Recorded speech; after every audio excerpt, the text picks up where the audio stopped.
The ocean, a vast pulsating heart of our planet, holding ancient secrets in its fathomless depths. It's a place of boundless beauty and terrifying indifference, where lives begin and sometimes vanish into the profound silence of its embrace. This is one of those stories, not a faded legend from the age of sail, but a chilling, modern enigma born in the cold light of the 21st century. It was a warm, unassuming day, August 8, 2003, far off the sun-drenched, rugged coast of Broome, Western Australia. A routine aerial patrol cut through the endless blue. Their mission, not heroic rescue, but vigilant surveillance, scanning for illegal activity, for any anomaly in the vast empty canvas. And then, a flicker on the radar, a small distinct shape on the shimmering horizon, a fishing trawler, the High Aim 6. Initial radio calls echoed into the void, unanswered. Static crackled, then silence. No human voice, no desperate plea, no sign of life. Just the relentless whisper of the wind over the waves. A growing, unsettling unease in the cockpit. This wasn't just a boat. It was a profound question mark, adrift in an ocean that held its answers close. As the Australian patrol vessel, the HMAS Bathurst, a rugged guardian of these remote waters, closed in, the silence became a palpable presence. The High Aim 6, a workhorse of the seas, looked sturdy, intact. Its fishing gear was in order, lines neatly coiled, decks surprisingly clean. There were no distress flags, no storm damage, no fire, no collision. It was a vessel that should have been alive with the rhythmic pulse of human activity, yet it was profoundly, unnervingly still. The seasoned officers on the Bathurst exchanged wary glances. Lieutenant Commander Davies, a man who'd seen every kind of maritime emergency in his 20 years at sea, felt a cold knot tighten in his gut. This wasn't an accident. This was something else entirely. The boarding party, a small team of experienced officers led by Davies, approached with extreme caution, weapons at the ready. Every shadow seemed to hold a threat, every creak of the hull, a hidden danger. Yet the only sound was the rhythmic slap of water against steel, the mournful groan of the ship's timbers. They clambered aboard, boots thudding softly on the deserted deck.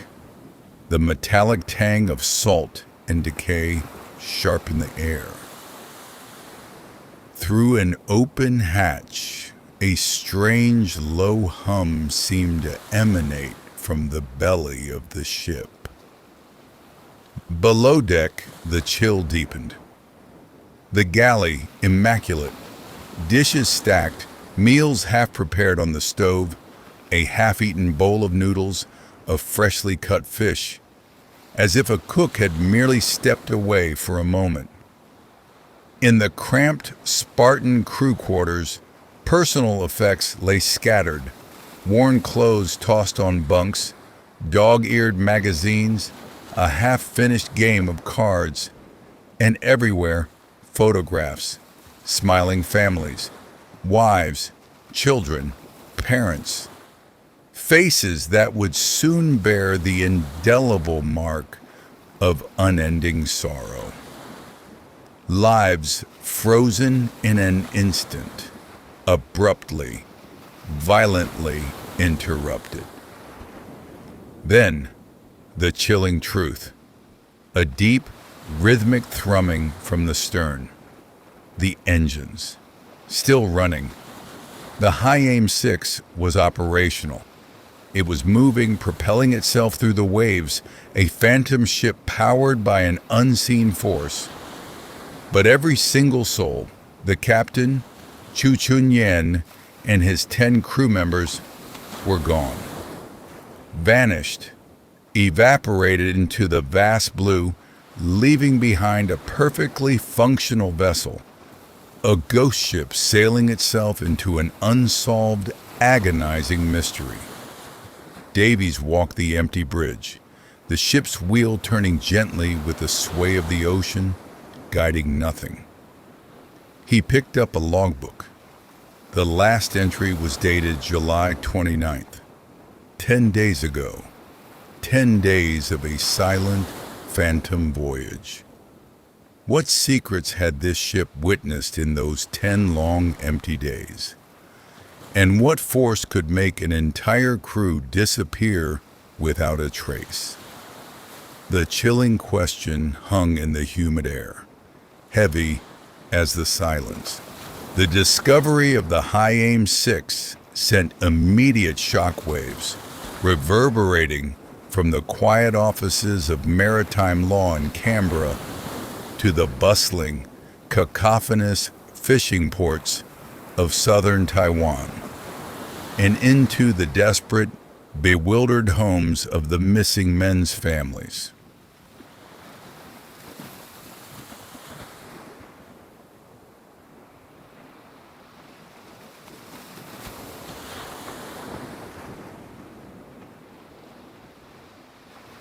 Picked up by the most sensitive satellites. No life rafts were missing from their davits. No emergency beacons activated. There was no sign of a violent struggle, no bloodstains on the deck, no bullet holes scarring the hull. It was as if the men had simply ceased to exist, plucked from the ship by an invisible hand, leaving behind only the cold steel shell. Investigators from various nations converged on the enigmatic vessel, now an international enigma. A forensic team led by the sharp, analytical mind of Inspector Anya Sharma from the Australian Federal Police meticulously combed every inch. Every crevice was searched, every surface dusted for prints, every piece of clothing and personal belonging cataloged with agonizing detail.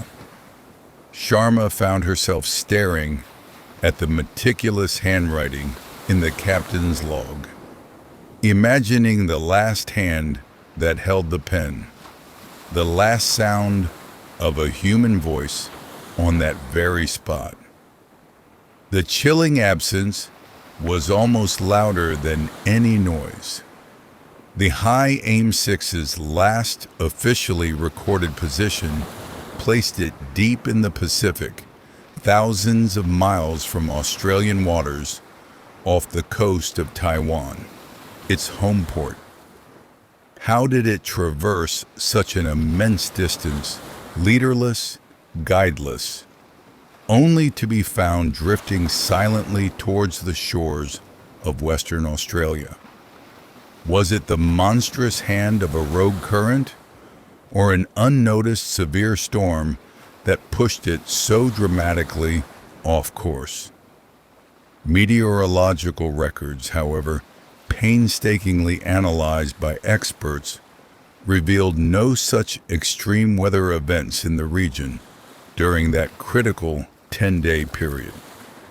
The questions mounted, each more perplexing than the last, weaving a suffocating net of uncertainty around the ghost ship. Initial theories exploded into a maelstrom of speculation across news channels and naval debriefs. Piracy was an immediate terrifying thought, yet the ship wasn't plundered. Its valuable tuna catch, worth hundreds of thousands of dollars on the international market, remained undisturbed in the freezing holds. A violent mutiny? A desperate, bloody clash between crew members? Yet, the almost pristine, orderly state of the vessel, the undisturbed bunks, the surprisingly neat galley, the tools still in their racks, the fishing lines coiled, starkly contradicted such a chaotic narrative. Could a massive rogue wave have swept everyone overboard? Unlikely, for an entire crew of experienced sailors, even in the most ferocious seas. The very orderliness of the abandonment suggested something far more deliberate, far more unsettling than a sudden, natural disaster. It spoke of a calculated act or an overwhelming, silent compulsion that left no room for resistance. The High Aim 6, a vessel designed for the vibrant hum of human presence, felt like a gaping, echoing void. It rapidly became a haunting symbol of the ocean's terrifying power, not just to swallow ships, but to consume the very stories they carried. Back in Taiwan, in the small, bustling fishing village that was home to most of the crew, families waited. Their initial hope slowly, agonizingly, succumbing to a crushing despair. Wives, mothers, children, parents. They stared at the empty expanse of the sea, clutching worn photographs, haunted by the memory of final goodbyes. They knew their loved ones were seasoned mariners, hardened by years on the unforgiving waters. They would not abandon their ship lightly. What force, what unspeakable terror could compel an entire crew to leave their very means of survival, a perfectly seaworthy ship, to drift into oblivion? The High Aim 6 held its breath, its engines a haunting heartbeat in the profound, unbearable emptiness. And somewhere, a wife whispered a prayer for a husband lost to the great blue unknown, the truth just beyond her grasp. The search for answers to the High Aim 6 mystery quickly moved beyond the cold, unyielding steel of the ghost ship and into the vibrant, complex lives of the men who had vanished. This wasn't just a riddle of the sea. It was a deeply personal, shattering tragedy for families thrust into an unbearable limbo. To truly understand what might have happened on that silent vessel, investigators knew they had to understand its crew, not just as numbers on a manifest, but as individuals with their own stories, their own hopes, and their own secrets. Who were these 11 souls, and what could have possibly driven them from their vessel? Or what force might have taken them? At the helm was Captain Chu Chunyan, a formidable man in his early 50s, with over 3 decades spent navigating the treacherous, often ruthless waters of the Pacific and Indian Oceans. He was legendary for his iron will, his almost uncanny ability to find the richest fishing grounds, and a demanding, often intimidating demeanor with his crew. But behind the hardened exterior was a man with a family, a wife, Mei Ling, and 2 adult children, who now faced an unbearable silence. Chu was respected, yes, but also feared. Whispers from former crew members spoke of his quick temper, his uncompromising nature, and an occasional willingness to cut corners for profit. Did this reputation create enemies, either on board or beyond the horizon? Mei Ling, in her small village home, clung to the last letter he sent, a sense of foreboding she couldn't shake. The crew itself was a microcosm of the global fishing industry, a mix of experienced Taiwanese fishermen, proud of their heritage and skilled in their trade, and younger, often more desperate Indonesian deckhands seeking economic refuge from their impoverished villages. Men like Joko, a lean, quiet young father from a remote Indonesian island, whose sole purpose for enduring the brutal conditions at sea was to send every precious cent home to a wife and newborn he might never see again. His bunk was adorned with a faded photo of his smiling family, a constant reminder of his sacrifice. Or Lin Wei, a meticulous Taiwanese engineer in his late 40s, a solitary man whose true passion was not the sea itself, but the complex humming machinery that kept them alive. His small locker contained engineering diagrams and a collection of classical music CDs, a stark contrast to the rough world of a fishing trawler. Each man carried his own story, his own dreams, his own burdens, all now hanging suspended in the vast unknown. Life on a longliner like the High Aim 6 was brutally hard. Months, sometimes years, spent confined to a steel box, far from land, under the constant rhythm of back-breaking work and the ever-present threat of the ocean's fury. The days were long, the labor exhausting, the pay often meager, and the living conditions harsh.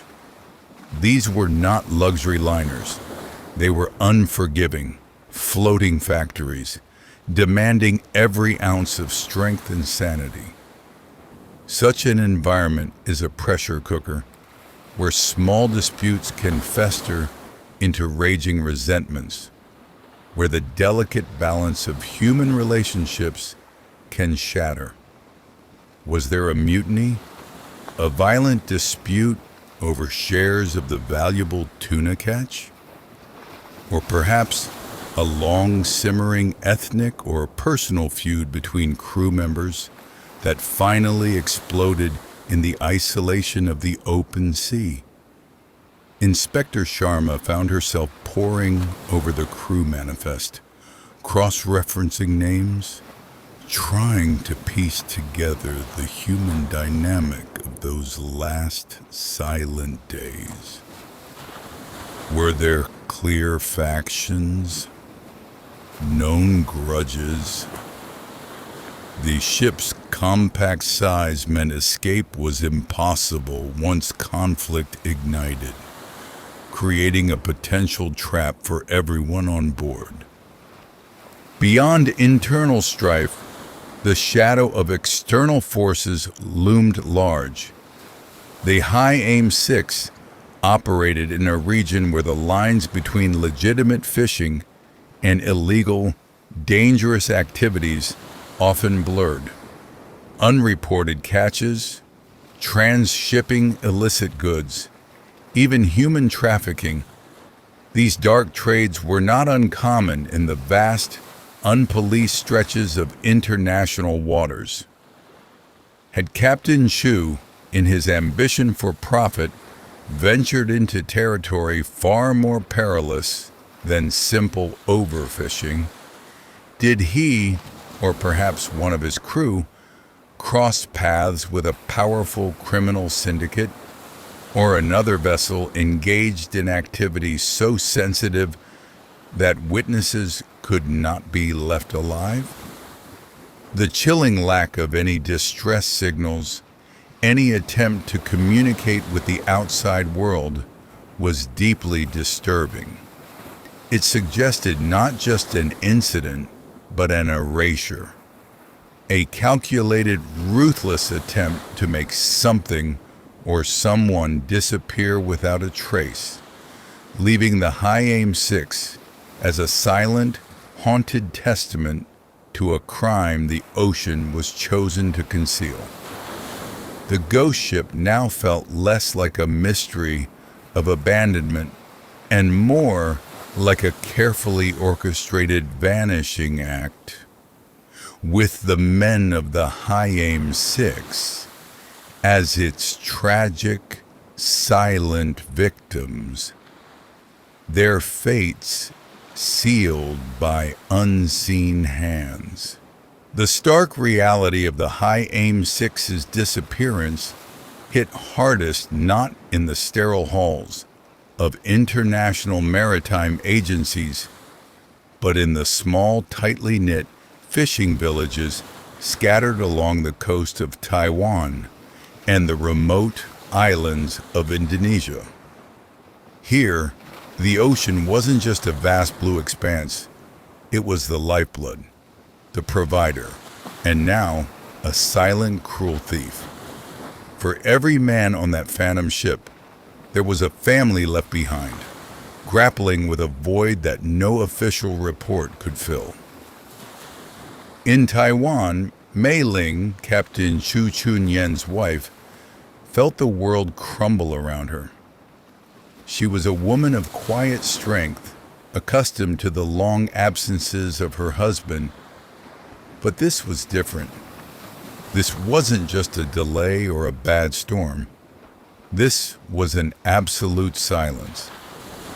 She clung to the last letter, his familiar, firm handwriting on the cheap paper, describing a decent catch and the promise of a return.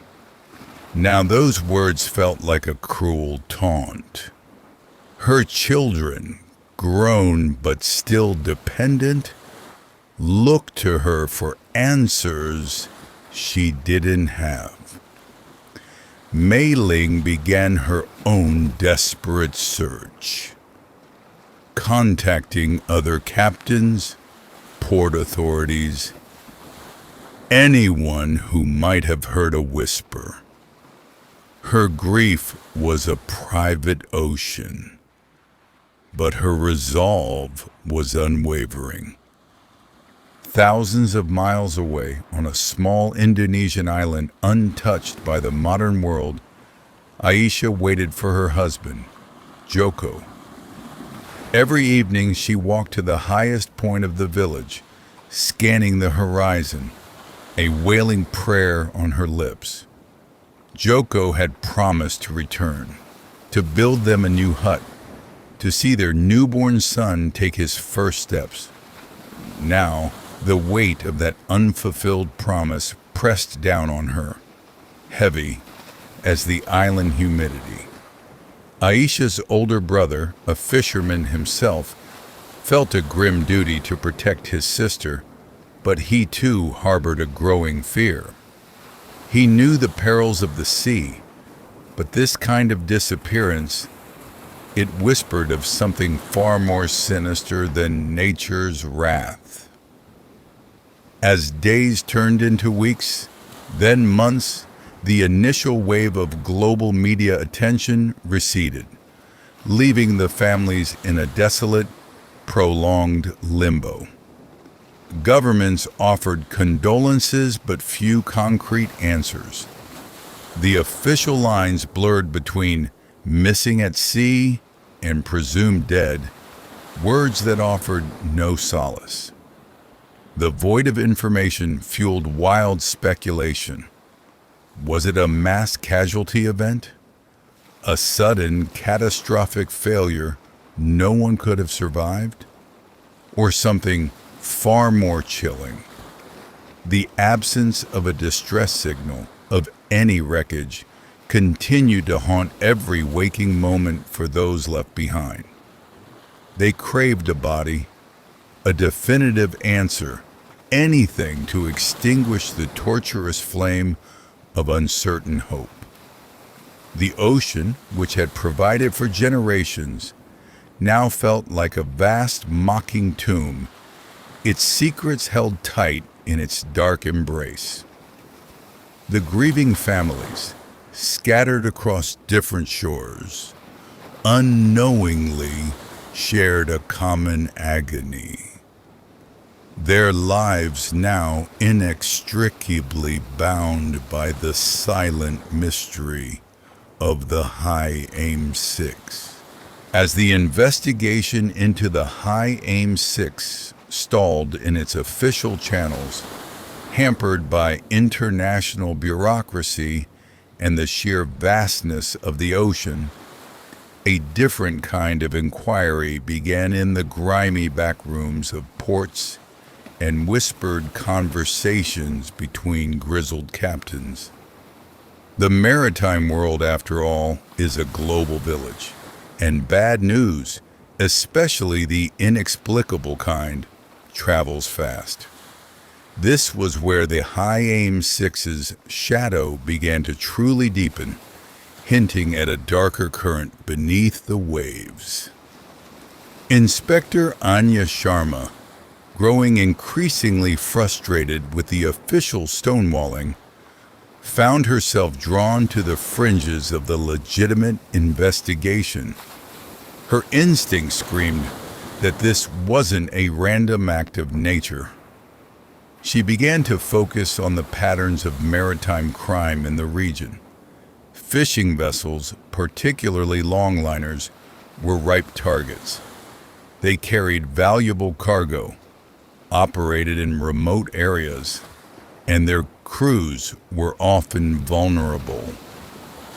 Was the High Aim 6 caught in a web of illegal activities? A web far more intricate and dangerous than simple overfishing. Whispers about Captain Chu Chunyen grew louder in certain circles. While his public image was that of a tough but fair leader, there were hushed rumors of his past dealings. Stories of unusual rendezvous at sea, of unexplained delays in port, of crew members who left his employ under duress. Was Chu involved in something more than just tuna? Perhaps drug smuggling, or even the desperate, lucrative trade of human trafficking, ferrying desperate souls across the vast ocean for a price. If so, had he crossed the wrong people? Had a deal gone sour, turning his vessel into a deadly trap? The stark contrast between the orderly state of the High Aim 6 and the absolute absence of its crew became a chilling focal point. If it was piracy, why was nothing stolen? If it was a mutiny, why no signs of a struggle? This clean, almost surgical disappearance pointed to a highly organized, professional operation. Someone didn't just want the crew gone, they wanted the evidence of their removal gone too.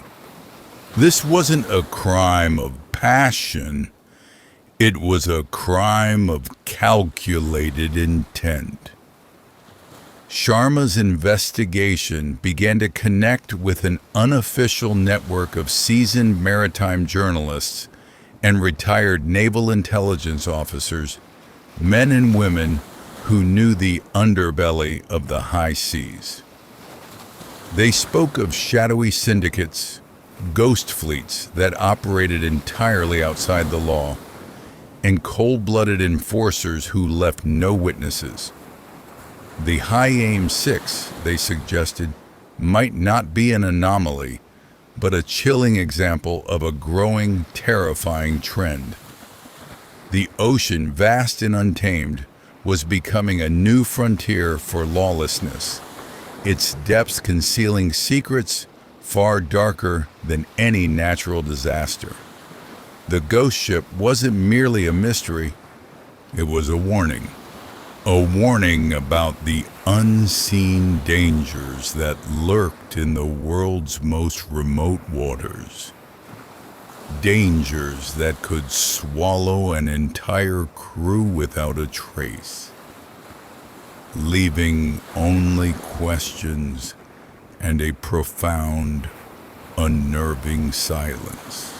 The deepening investigation into the high AIM 6, now spreading beyond Australian and Taiwanese waters, began to uncover a disturbing pattern. Not isolated incidents, but connections to other unsolved maritime disappearances across the vast Pacific Rim. Inspector Sharma, collaborating unofficially with a former Interpol agent, David Miller, a man haunted by similar cold cases, started to see the contours of a larger, more terrifying picture. The high AIM 6 might not be an isolated tragedy, but a piece of a far grander, more sinister puzzle. Miller introduced Sharma to the concept of silent takeovers, meticulously planned operations where vessels and their crews simply vanished, leaving no trace, no distress calls, and often no evidence of piracy or struggle.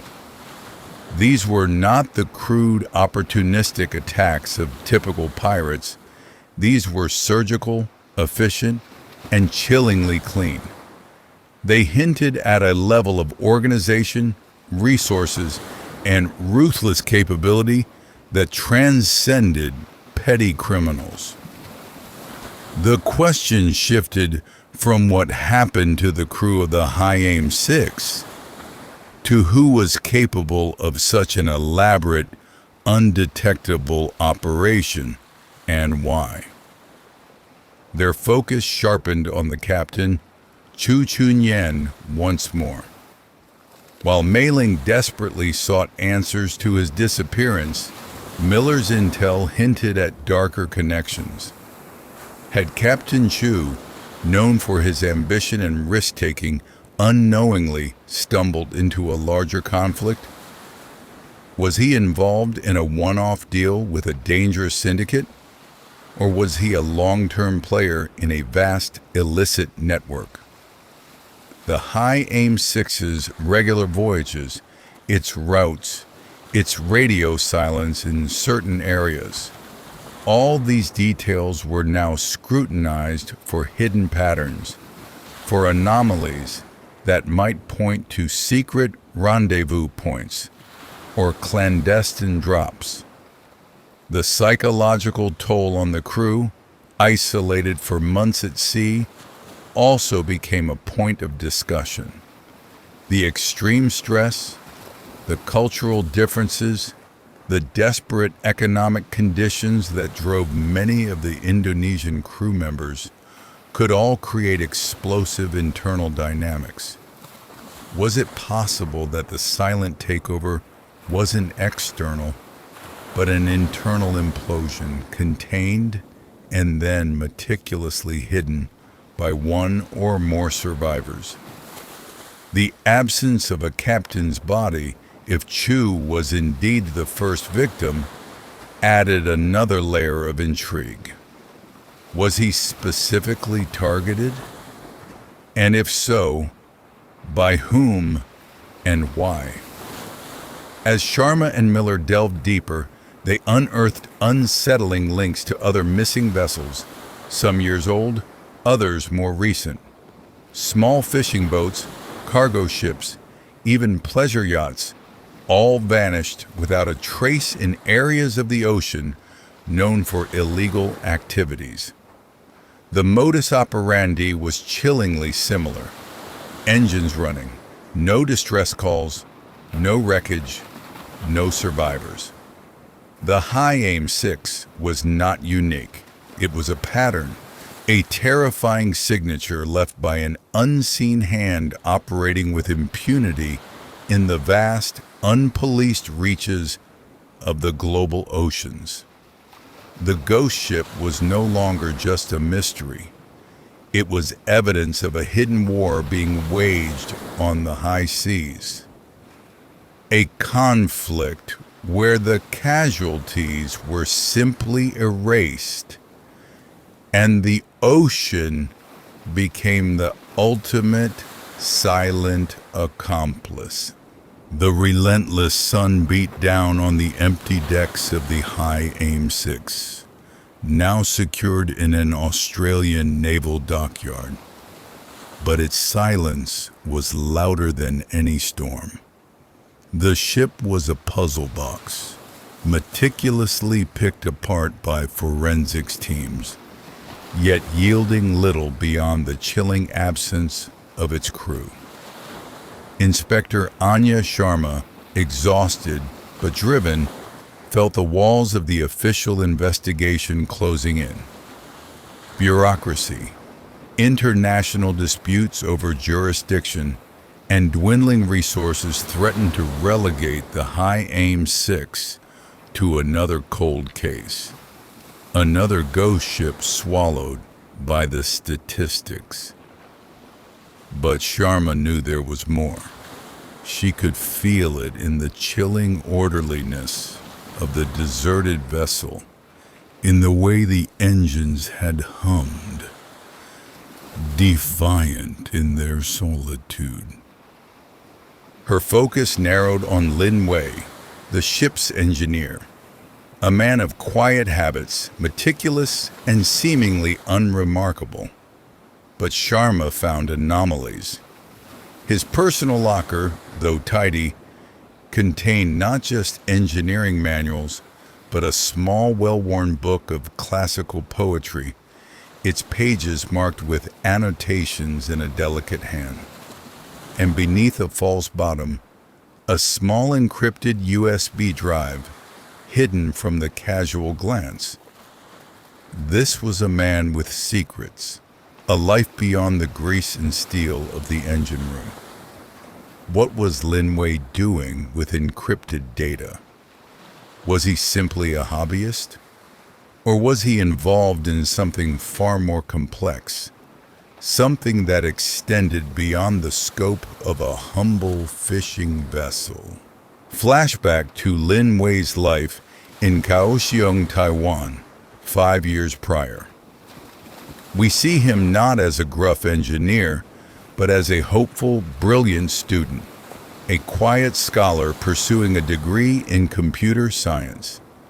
His family, traditional and strict, urged him into a more practical profession, one that paid. His passion for poetry and coding was deemed a luxury. Lin Wei, burdened by family debt and the need to support ailing parents, reluctantly left his studies, his dreams slowly fading like a distant memory. The sea offered steady, albeit soul-crushing work. But his mind, sharp and analytical, never truly left the world of algorithms and encrypted data. He'd continued his coding in secret, a solace in the relentless rhythm of the waves. Sharma brought the USB drive to Dr. Lena Petrova, a brilliant but eccentric cyber forensics expert at a university in Perth. Petrova, a woman with a penchant for black coffee and impossible puzzles, initially dismissed it as a fisherman's private musings. But the encryption was sophisticated beyond the typical consumer grade. As Petrova worked, a new layer of intrigue began to emerge. The files weren't just data. They were complex, coded communications, not with family, not personal. This was professional. This was clandestine.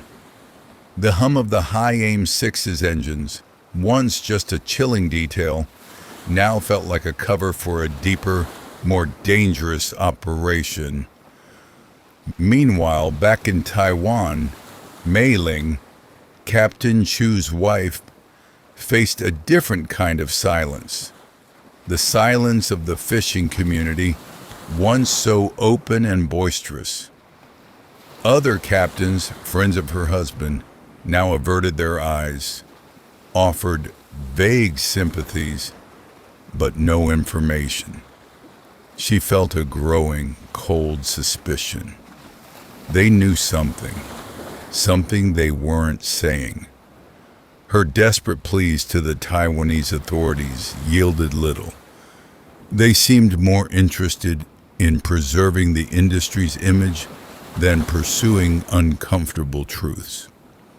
Mei Ling, driven by a raw maternal instinct, began her own inquiries, quietly visiting other wives, listening to whispers in the market, piecing together fragments of gossip about Captain Chu's unusual dealings, his sudden acquisition of new expensive equipment, his quiet trips to a specific, nondescript office in the port.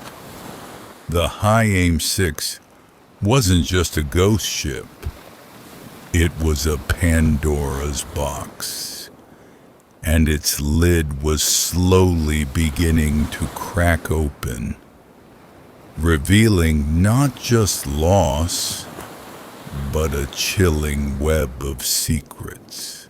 Dr. Lena Petrova's analysis of Lin Wei's encrypted drive sent a jolt through Inspector Sharma's stalled investigation. The data wasn't just complex, it was a digital breadcrumb trail leading to a vast, intricate network of illegal maritime operations. This wasn't about a lone engineer's hobby, it was about a deeply embedded, highly sophisticated syndicate. The files contained encrypted manifests of ghost cargo, not fish, but human beings, weapons, rare protected species, moved across the very same routes the High Aim 6 had plied. Lin Wei hadn't just been an engineer. He'd been a key, albeit unwilling, part of a massive smuggling operation. His poetry book, perhaps a desperate attempt to cling to a shred of humanity in a brutal world. Flashback to Lin Wei on board the High Aim 6, 6 months before the disappearance. He's struggling with the coding, a desperate secret he keeps from the rest of the crew. He's being coerced, blackmailed by unseen forces, forced to use his brilliant mind for illicit purposes. We see tense, hushed conversations with the first mate, a burly, suspicious man named Chen Guang, who oversees Lin Wei's work, his eyes cold and menacing. Lin Wei is trapped, bound by fear for his family's safety. He's trying to find a way out, perhaps even leaving a digital trail, a hidden message for anyone who might find it. His annotations in the poetry book take on a new coded meaning. Meanwhile, David Miller, the former Interpol agent, arrived in Taiwan, having convinced his former contacts to offer limited, unofficial support. He saw the High Aim 6 as the tip of an iceberg, a tangible piece of evidence in a shadow war against a transnational criminal organization known only as the Serpent's Coil. This syndicate was notorious for its clean operations, its ability to make ships and crews vanish, leaving no trace. Miller had chased them for years, losing leads, losing men. He believed the Serpent's Coil wasn't just about smuggling, it was about controlling the illicit trade routes of the Pacific Rim, eliminating competition with ruthless efficiency. The High Aim 6, he suspected, had become a casualty of this unseen war. Miller and Sharma's clandestine meetings began to paint a terrifying picture. They theorized that Captain Chu Chun-yan was not just a victim, but a reluctant participant.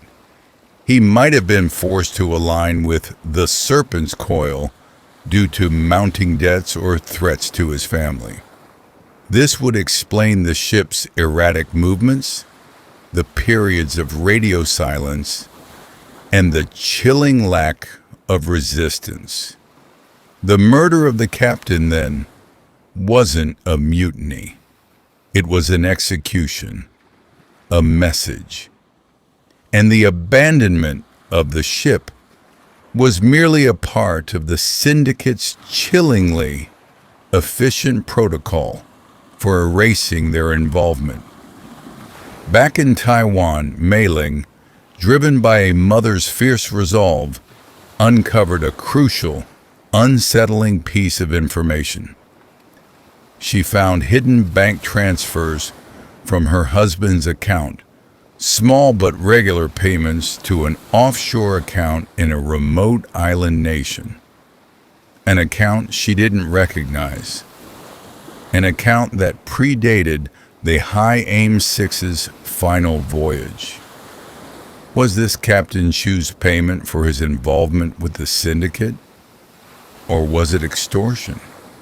A desperate measure to keep his family safe? The implications were devastating. The ghost ship wasn't just a site of disappearance. It was a crime scene, orchestrated by an unseen hand. Its victims far more entangled than anyone had imagined. The ocean, vast and complicit, held not just bodies, but a terrifying criminal enterprise. The revelations from Lin Wei's encrypted drive and Mei Ling's discovery of the offshore account ignited the investigation, confirming Inspector Sharma and David Miller's grim suspicions. The High Aim 6 was indeed a pawn in a much larger, darker game. The Serpent's Coil, as Miller had dubbed the syndicate, was no longer just a theory.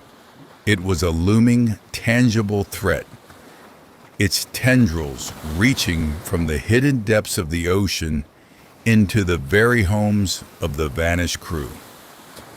Flashback to Joko's village in Indonesia, a year before the High Aim 6's final voyage. We see the desperate poverty that drove him to sea. His family, deeply in debt to a local moneylender with shadowy connections, faces eviction. Joko, despite his quiet nature, is fiercely loyal and desperate to provide. He accepts a seemingly lucrative offer to join the High Aim 6, an offer made by a man with cold eyes and an unctuous smile, an agent of the Serpent's Coil. Joko, unwitting, signs away more than just his labor. He signs away his freedom, his future, and ultimately perhaps his life, becoming entangled in a web he cannot comprehend. The debt, he is told, will be handled, but debts to the Serpent's Coil are never truly repaid. Sharma and Miller began to track the offshore bank account found by Mei Ling. It led them to a series of shell corporations registered in obscure island nations known for their lax financial oversight. Each layer peeled back revealed another layer of obfuscation, a deliberate attempt to hide the true beneficiaries. This was sophisticated money laundering, indicative of massive profits, far more than any honest fishing vessel could ever generate. The scale of the operation hinted at connections that reached into legitimate businesses, perhaps even within government agencies. Who was truly benefiting from the silent vanishings. The pressure mounted on Mei Ling. Her quiet inquiries in the fishing community had unsettled someone.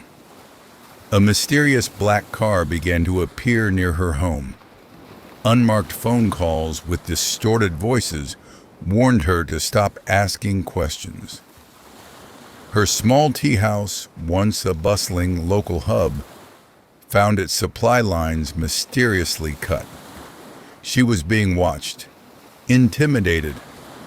The syndicate wasn't just operating on the high seas. Its reach extended into her very doorstep. A terrifying confirmation that her husband's disappearance was no accident, but a deliberate act of power.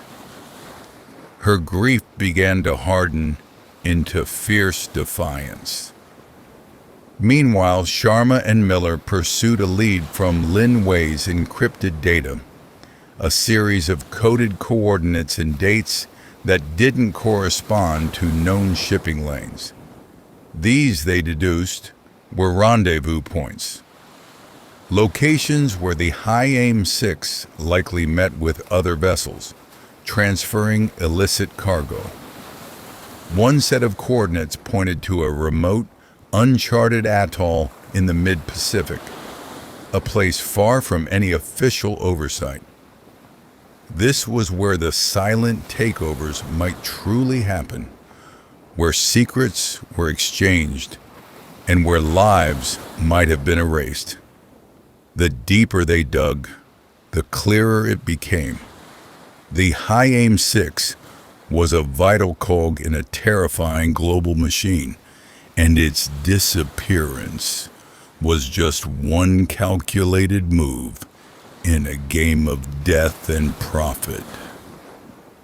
The ocean, immense and unknowable, had become the ultimate accomplice to a sprawling, unseen empire of crime. The encrypted data from Lin Wei's drive had finally yielded its most explosive secret, a series of precise coordinates and dates that didn't align with any known shipping lanes or fishing grounds. These, David Miller confirmed with a grim certainty, were rendezvous points. Clandestine locations where the High Aim 6 likely met with other vessels, not for legitimate trade, but for the dark exchange of illicit cargo. One set of coordinates in particular stood out, a remote, uncharted atoll in the mid-Pacific, a tiny speck of land far from any official oversight. A perfect, isolated stage for a crime. Driven by a desperate need for tangible evidence, Inspector Sharma and Miller knew they had to investigate, but such an expedition would be unofficial, perilous, and fraught with risk. They secured a small, fast research vessel under the guise of an environmental survey, gathering a skeleton crew of trusted specialists, a deep-sea diver, a covert drone operator, and a hardened security consultant with a murky past, Captain Rex Dalton, a man who knew these waters and their hidden dangers all too well. Their journey to the atoll was a tense, silent odyssey across thousands of miles of open ocean. Every ripple a potential warning, every distant ship a possible threat. Flashback to the High Aim 6 at the atoll, just days before its abandonment. The scene is tense, charged with a palpable dread. The High Aim 6 has rendezvoused with a much larger unmarked cargo vessel. Silhouettes of heavily armed men are visible on the larger ship's deck. Captain Chu, his face etched with fear and resignation, oversees the transfer of human cargo, desperate migrants from Southeast Asia, terrified and bewildered, being moved from the high aim 6 to the larger ship. Lin Wei, hidden in the shadows of the engine room, frantically types, trying to record everything, knowing his life hangs by a thread. Joko watches from the deck, his heart pounding, witnessing the true horror of their mission. This wasn't just fishing, it was a transport for a dark, profitable human trade, and the high aim 6 was directly involved. As Sharma's team approached the atoll, the atmosphere thickened. The drone deployed, its cameras sweeping over the untouched, pristine landscape, then focusing on a makeshift jetty, a cleared landing area. Signs of recent activity were undeniable. Tire tracks in the sand, discarded plastic containers, the faint smell of diesel. This was a staging ground. Below the surface, the diver discovered discarded equipment. Not fishing gear, but heavy-duty restraints, empty containers of sedatives, and chillingly, a single waterlogged piece of fabric, part of a uniform, with a distinctive, faded emblem. Suddenly, a distant drone signal, unexpected, unheard of in this remote locale. Sharma's security detail went into high alert. Had their cover been blown? Was the serpent's coil watching? A desperate scramble ensued to retrieve the drone and his data to erase their presence. The atoll, once a silent witness, now felt like a trap. They had found their evidence, but they had also announced their presence to an enemy who left no witnesses. The high aim 6 hadn't just been abandoned, it had been compromised, its crew likely silenced after their grim task was complete. The atoll held the horrifying truth, a truth that now put Sharma and Miller in mortal danger. The dangerous reconnaissance mission to the atoll confirmed Inspector Sharma and David Miller's gravest fears. The Serpent's Coil was not just a criminal enterprise. It was a sophisticated, ruthless organization deeply entrenched in human trafficking and other illicit trades. The evidence from the atoll, combined with Lin Wei's decrypted data, provided enough leverage for Miller to reactivate his Interpol contacts, forcing a reluctant international task force into existence. But their enemy was elusive, powerful, and deeply embedded. Miller began to sketch the hierarchy of the Serpent's Coil. At its shadowy head was a figure known only as the Hydra, a ghost, a legend in the underworld, and never seen, never truly identified. Below the Hydra were several regional heads, each controlling a vast web of operations. The one operating in the Pacific Rim, responsible for the High Aim 6, was codenamed the Viper. He was believed to be a former military intelligence officer, cold, brilliant, and utterly ruthless, with connections that reached into legitimate shipping companies, financial institutions, and even government agencies. Flashback to the Viper, a cold, calculating man named Kaito Tanaka, living a seemingly ordinary life as a shipping magnate in a bustling Asian port city. We see his double life. By day, a respected businessman. By night, the orchestrator of unspeakable crimes. He receives reports of the High Aim 6's discovery, his expression unreadable. He orders Chen Guang, the ruthless first mate we saw, coercing Lin Wei to ensure all loose ends are tied, to silence anyone who might talk. Tanaka's methodical nature is terrifying. He eliminates problems with surgical precision, leaving no trace. He reviews files on each crew member, calculating their weaknesses, their families, their potential as threats. He understands human vulnerability better than anyone. Meanwhile, Meiling, Captain Chu's wife, found her quiet inquiries increasingly dangerous. The veiled threats escalated. Her tea house was vandalized. Her children received anonymous, chilling messages. She understood then that her husband's death or disappearance was not random. He had been silenced, and now she was being silenced too. But this only hardened her resolve. She refused to be another victim. She used her local connections, her intuitive understanding of the village whispers, to gather intelligence, unknowingly mirroring the work of Sharma and Miller.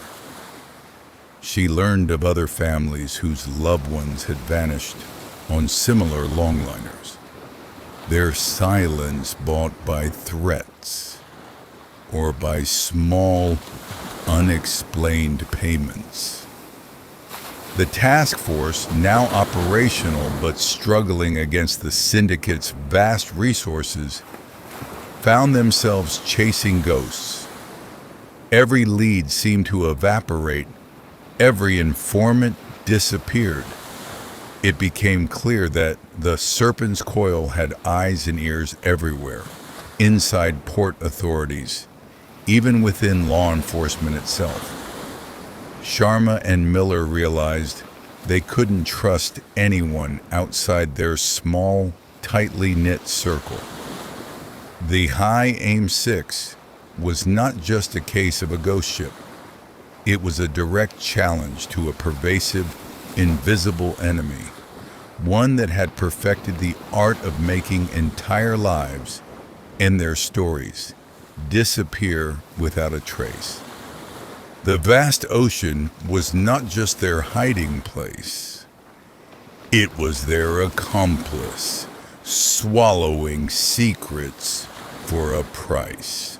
The shadow of the Serpent's Coil now loomed large over the High Aim 6 mystery, transforming it from a perplexing disappearance into a global criminal investigation. But to truly understand the depth of their ruthlessness, Sharma and Miller needed to delve deeper into the lives of the crew, specifically those most vulnerable, most easily exploited.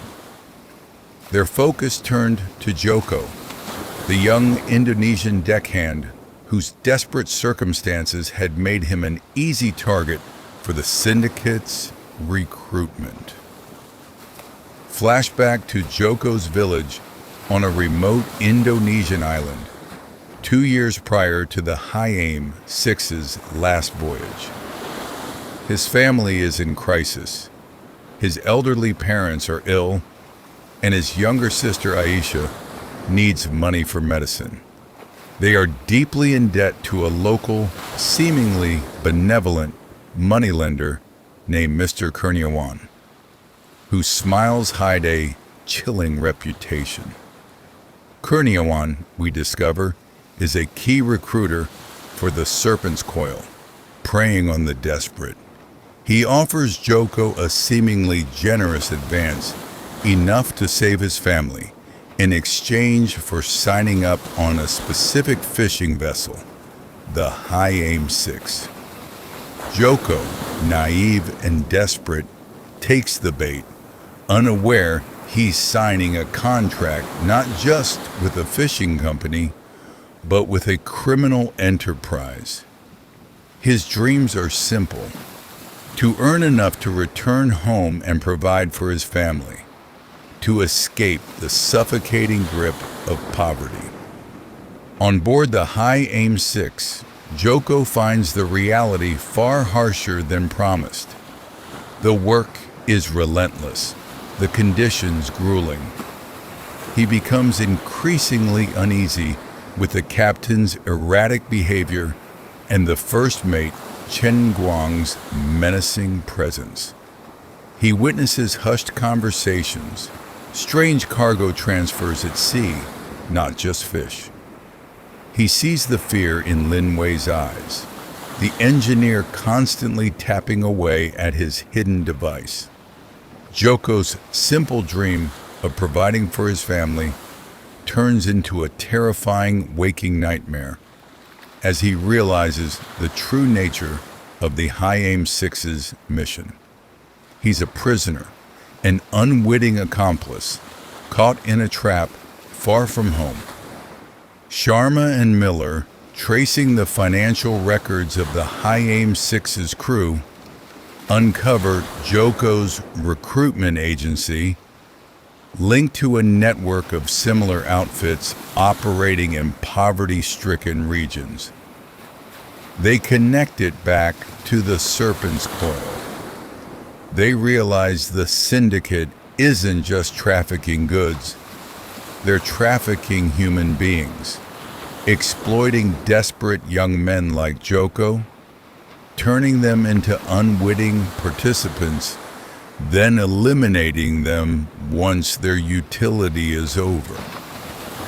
Joko wasn't just a fisherman, he was a disposable asset in a vast criminal machine. Back in Indonesia, Aisha, Joko's sister, now a young mother, faces her own struggles. Her brother's disappearance has left their family even more destitute. Mr. Kurniawan, the moneylender, makes increasingly aggressive visits, demanding repayment, hinting at the powerful forces behind him. Aisha, a fierce protector of her family, begins to connect the dots. The sudden wealth Joko seemed to acquire before his last voyage, the mysterious agents who visited the village before he left. She feels a growing dread, a terrifying suspicion that her brother's fate is tied to something far darker than a simple accident at sea. The High Aim 6 was not merely a vessel, it was a floating prison, a stage for exploitation, and its vanishing was the brutal final act for those trapped within its steel walls. The echoes of its secrets continue to reverberate, reaching even the most remote corners of the globe. Flashback to Captain Chu Chunyen's life in the months leading up to the final voyage. We see him battling mounting gambling debts, spiraling out of control. He receives a menacing visit from two enforcers, silent, intimidating men, who offer him a solution, a lucrative side job, a specific route, discreet rendezvous points. He's told this will clear his debt, but he must comply. No questions asked.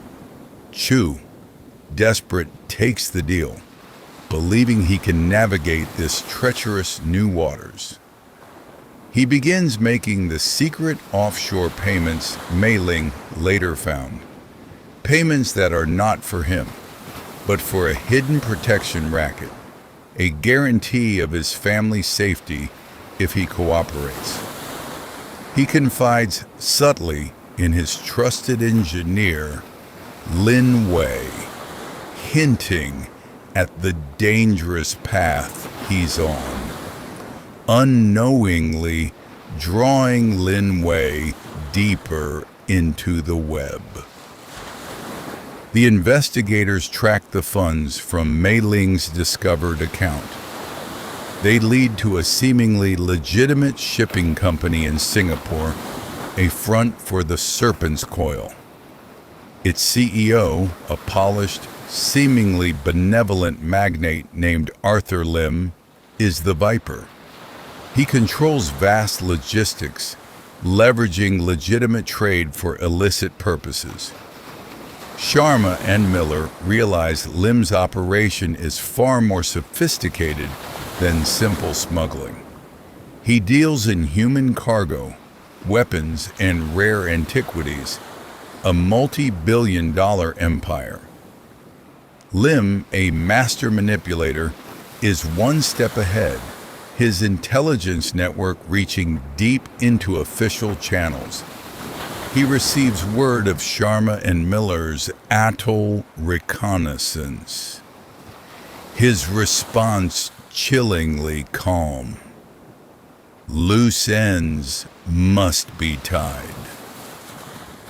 Back in Taiwan, Mei Ling's persistent inquiries have made her a dangerous nuisance. She is now under constant surveillance. Her tea house is firebombed, a clear, violent message. She escapes, but the attack forces her underground, seeking refuge with trusted old family friends in a remote fishing village. Here, she begins to hear whispers, fragments of stories from other fishermen's families about loved ones who vanished on ships loosely connected to Chu. She realizes her husband wasn't just a victim, he was forced into complicity, and now she is too close to the truth. She finds herself hunted, not just by grief, but by a ruthless criminal empire that leaves no witnesses.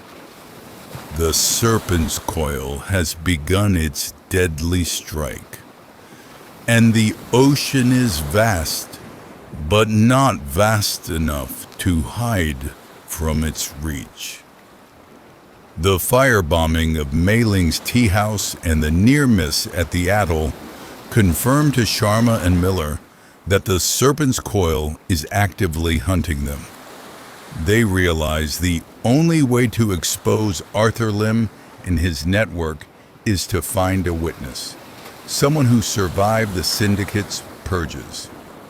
Their attention shifts to the initial, elusive lead, Long Fa Chin, the lone crew member rumored to have resurfaced in Fuzhou, China. If he truly escaped the High Aim 6, he holds the key to unlocking the true horrors of the final voyage. Flashback to Long Fa Chen on board the High Aim 6 in its final days, a meticulous, detail-oriented man, often overlooked by his crewmates. We see the escalating tension, the forced transfer of human cargo, the menacing presence of First Mate Chen Guang, Captain Chu's increasing desperation. Long Fa Chen, unlike Joko, isn't just a victim. He's observing, noting the faces of the syndicate's enforcers, memorizing their coded communications, driven by a quiet, simmering anger at the injustice. He begins to compile his own secret log, a detailed record of the illicit activities, a desperate gamble for leverage or survival. He's preparing to expose them. Sharma and Miller use their newly established Interpol connections to locate Long Fa Chen. He's living a terrified, clandestine existence, haunted by what he witnessed. Initially, he refuses to cooperate, paralyzed by fear of the serpent's coil, whose reach he believes is absolute. He recounts the traumatic murder of Captain Chu Chunyen by First Mate Chen Guang, not Ah Piao, but the cold, calculating enforcer of the syndicate. Chu was executed because he wavered, because he showed a moment of conscience during a particularly brutal transfer. The rest of the crew were then forcibly removed, transferred to other syndicate vessels, or chillingly disposed of at sea. Long Fa Chin, with a small group of others, managed a desperate escape in a flimsy sampan, abandoning the High Aim 6 to drift as a decoy. His testimony, delivered with agonizing detail, paints a picture of orchestrated terror. But a twist. Chen admits he wasn't entirely truthful in his initial brief contact with authorities years ago. He exaggerated the mutiny angle to obscure the syndicate's involvement, fearing their retaliation. He reveals the fate of the others who escaped with him. Some were caught and executed, others simply disappeared. He himself has been living in constant fear, waiting for them to catch up. His burden is immense, the survivor's guilt, the weight of the truth. As Chen's testimony unfolds, the serpent's coil makes its move. Arthur Lim, alerted by his moles within law enforcement, sends a strike team to eliminate Chen. Sharma and Miller must race against time to protect their sole witness, engaging in a high-stakes cross-city chase through Fuzhou. The fate of the entire investigation and the truth of the High Aim 6 rests on Long Fa Chen's survival. The ocean may have swallowed many secrets, but this one witness refuses to be silenced, even as death stalks his every step. With Long Fa Chen's testimony secured and his protection paramount, Inspector Sharma and David Miller now have the crucial piece of the puzzle. Chen's detailed account of Captain Chu's execution, the forced removal of the crew, and the meticulously planned abandonment of the High Aim 6 leads them directly to the heart of the serpent's coil. Arthur Lim's sprawling, seemingly legitimate shipping empire. This chapter becomes a high-stakes cat-and-mouse game, culminating in a daring attempt to bring down the Viper. Flashback to the final moments on the High Aim 6, revealed in vivid detail through Long Fa Chin's eyes. We see First Mate Chen Guang, cold and efficient, executing Captain Chu. The remaining crew members are forced off the ship under threat of violence, onto the larger, unmarked cargo vessel of the Serpent's Coil. They are chained, herded below deck.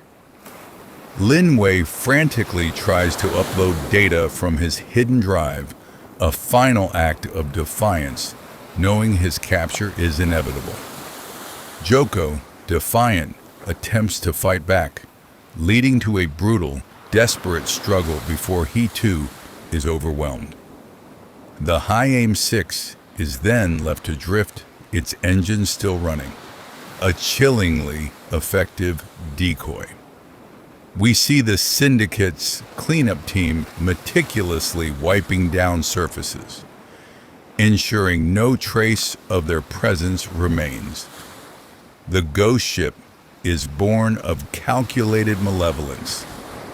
Sharma and Miller, armed with Chen's testimony and Lin Wei's data, which Petrova has further decrypted, revealing financial ledgers and communication logs, devise a plan to infiltrate Arthur Lim's headquarters.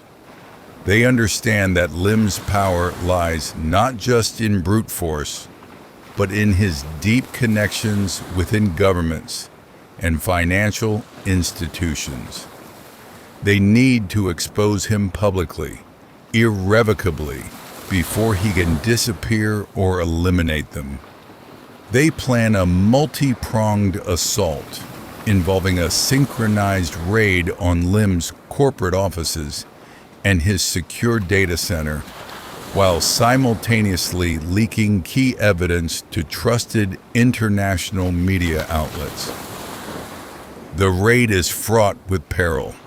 Lim's security is formidable. His office is designed like a fortress. Sharma and her team navigate booby traps, face off against heavily armed mercenaries, and race against time as Lim attempts to erase critical data remotely. Miller confronts Lim directly, a tense standoff between the relentless investigator and the ice-cold criminal mastermind. Lim, arrogant and confident, taunts them, believing himself untouchable, protected by his web of influence.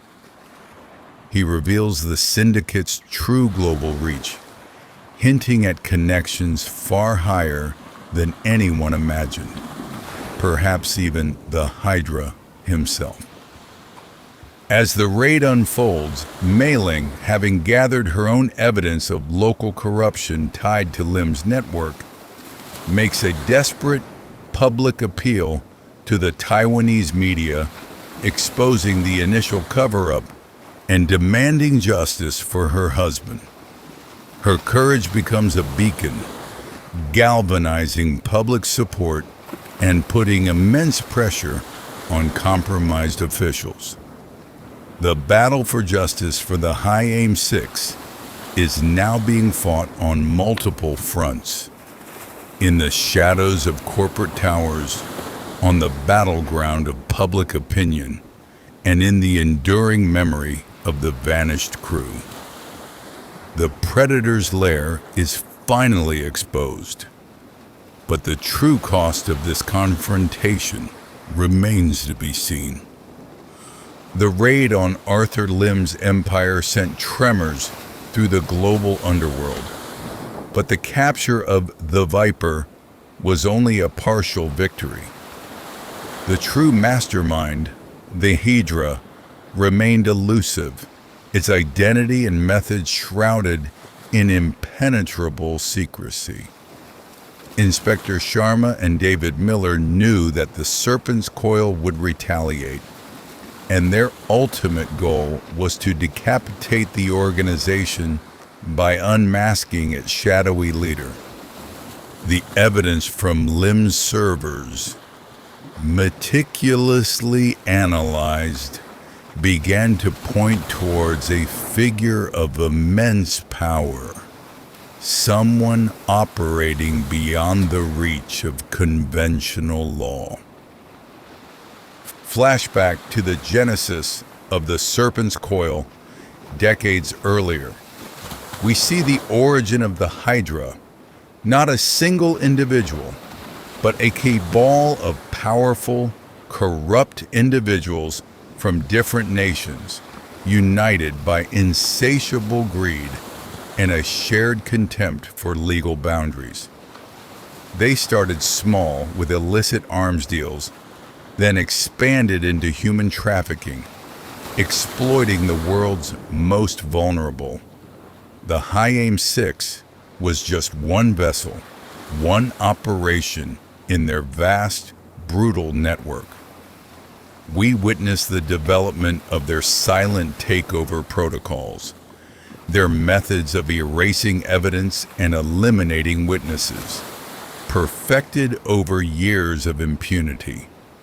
This reveals the chilling, systemic nature of the crimes, far beyond any single captain or crew. As Sharma and Miller sift through the mountains of encrypted data from Lim servers, they uncover a series of highly sensitive, coded communications. These communications don't go to another subordinate. They go upwards to a series of encrypted nodes that seem to lead directly to the highest echelons of international power. The messages are about vast financial transfers, political favors, and the silencing of critics. The Hydra is not a criminal lord in hiding, but a person or persons embedded within the very structures of global power, untouchable, pulling strings from behind the scenes. A critical clue emerges from Lin Wei's final, desperate upload. A fragment of a video file corrupted but recoverable. It shows not just the execution of Captain Chu, but a fleeting glimpse of a unique, custom-made watch on the wrist of one of the enforcers. A watch later traced to an exclusive, limited edition given only to a select few global elites.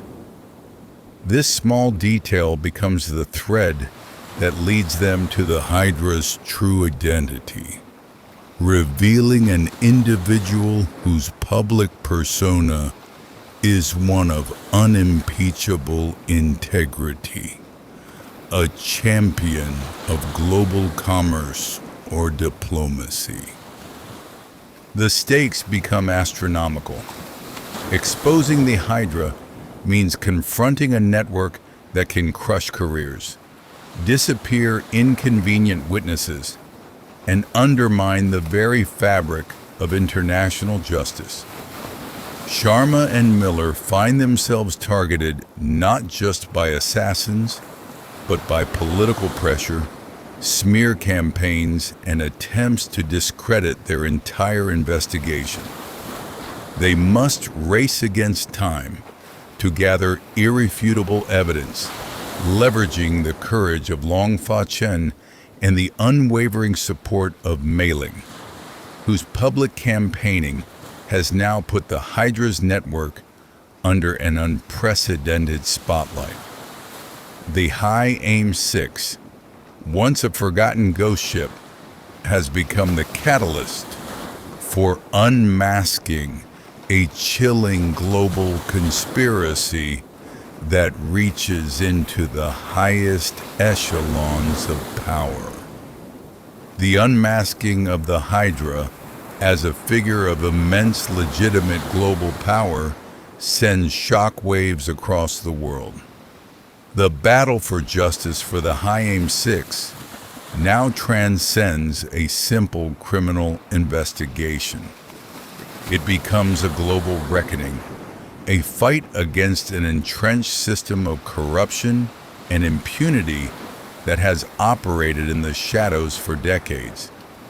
Inspector Sharma and David Miller, with the brave testimony of Long Fa Chen and the relentless public advocacy of Mei Ling, have opened a Pandora's box that threatens to expose a terrifying network of power and depravity.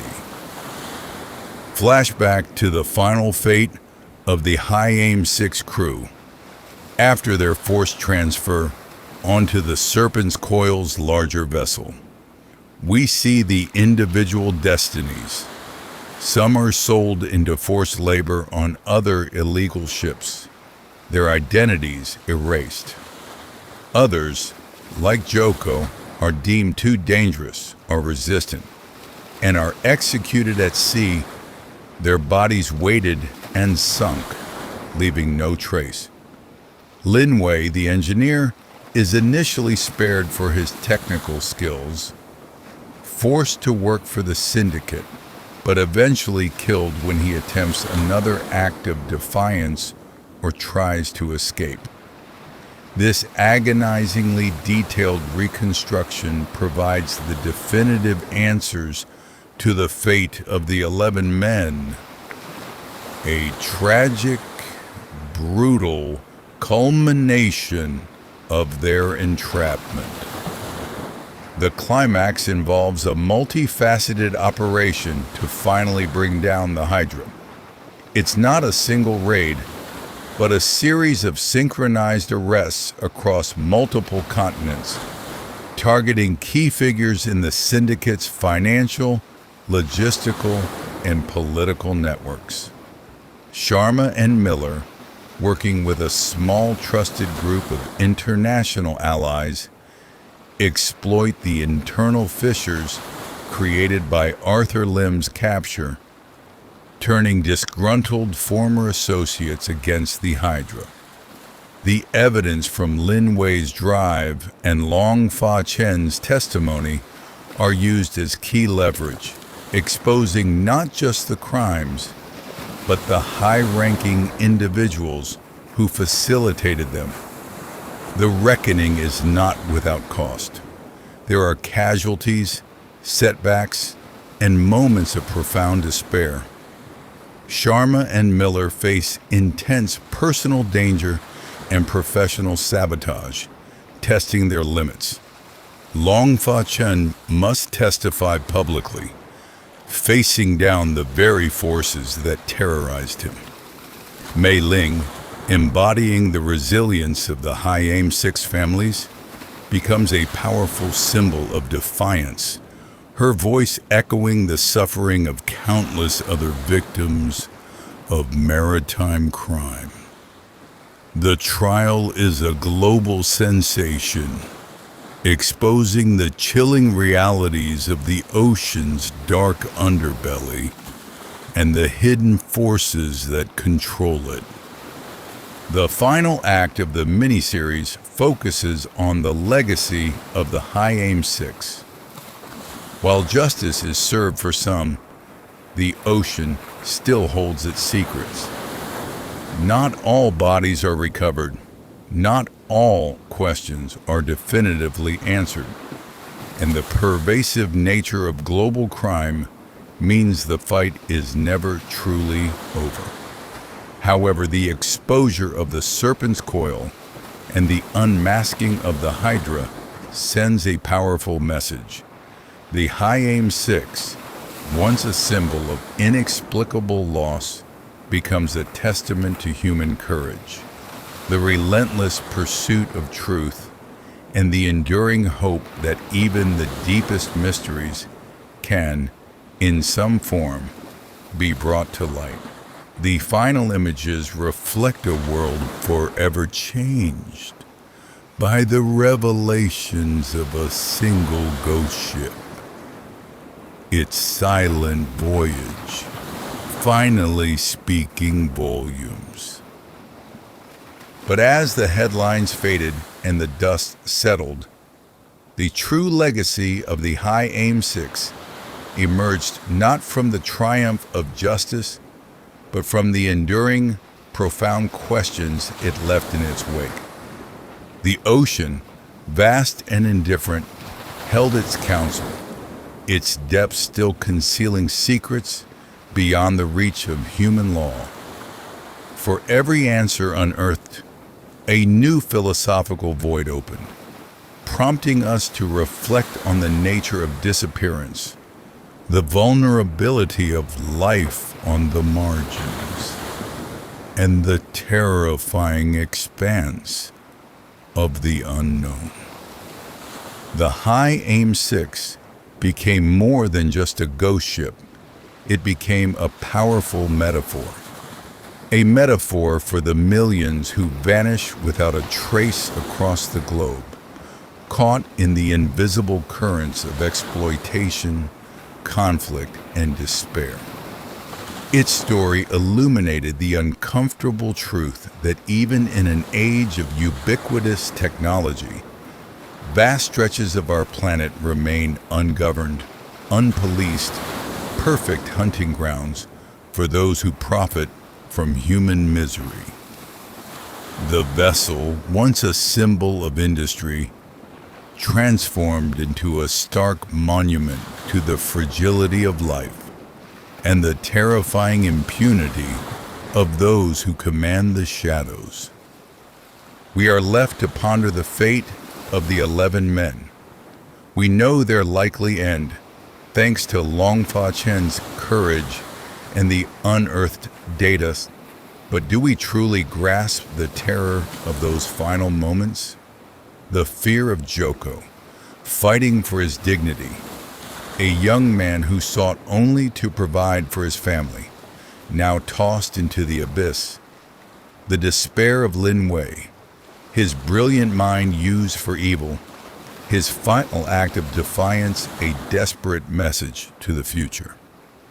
Captain Chu, trapped between debt and moral horror, ultimately sacrificed by the very system he sought to appease.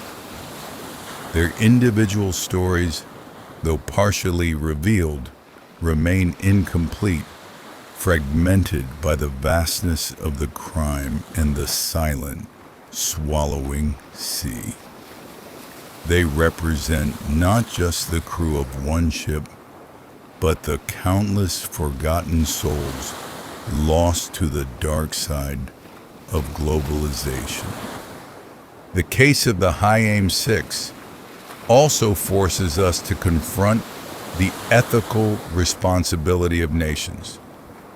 The initial reluctance of authorities, the bureaucratic hurdles, the quiet discomfort with exposing uncomfortable truths. These were as much a part of the mystery as the criminal enterprise itself. Did the world turn a blind eye to the rising tide of maritime crime, to the exploitation of desperate individuals in the pursuit of cheap goods and unfettered global commerce? The High Aim 6 was a symptom of a deeper malaise, a mirror reflecting humanity's darkest impulses and its profound neglect. Ultimately, the enduring power of the High Aim 6 mystery lies in its unsolvability in its entirety. Even with the culprits exposed and a broad understanding of the crime, the full truth remains elusive. The ocean retains its deepest secrets, a silent, vast keeper of forgotten horrors. No wreckage was definitively linked, no bodies recovered from the High Aim 6 itself. It vanished, and then it simply appeared, as if teleported from a nightmare, leaving a vacuum where human lives once thrived. This terrifying ambiguity compels us to keep searching, to keep asking questions, to resist the comfort of a neatly tied conclusion when faced with the raw, unsettling reality of disappearance. The High Aim 6 reminds us that humanity, for all its technological prowess, remains small against the ancient, indifferent power of the sea. It is a timeless void, a realm of primal fear and wonder, where stories are born and then, with terrifying finality, are consumed. And so, the ghost ship sails on, not in reality, but in our collective consciousness. A haunting testament to those who vanished, a chilling warning about the shadows that still lurk in the deep, and a perpetual whisper of the mysteries that will forever remain just beyond our grasp in the boundless, enigmatic embrace of the ocean.